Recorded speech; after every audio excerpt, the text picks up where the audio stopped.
এই ৫ ধরনের মানুষ সম্পর্কে সতর্ক থাকলে এবং তাদের প্রতি আস্থা না রাখলে আপনি বহু সমস্যা আগেভাগেই প্রতিহত করতে পারবেন।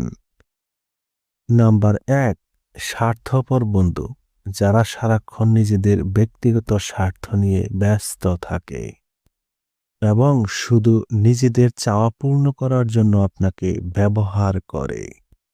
নাম্বার ২, মুনাফিক বন্ধু, যারা সামনাসামনি বন্ধুত্বের ভাব দেখায় কিন্তু পেছনে বিপরীত আচরণ করে কিংবা আপনার সমালোচনা করে।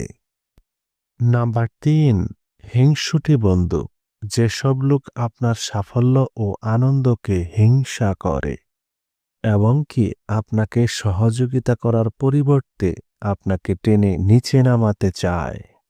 নাম্বার ৪, আস্থাহীন বন্ধু, যেসব লোক প্রতিশ্রুতি রক্ষা করে না, গোপন কথা প্রকাশ করে দেয় কিংবা জরুরি মুহূর্তে আপনাকে ছেড়ে যায়। নাম্বার ৫, নেতিবাচক বন্ধু, যারা সারাক্ষণ আপনাকে নেগেটিভ কথা বলে, আপনাকে ভরসা দেওয়ার পরিবর্তে হতাশাজনক কথা বলে আপনার মনোবল নষ্ট করে দেয়।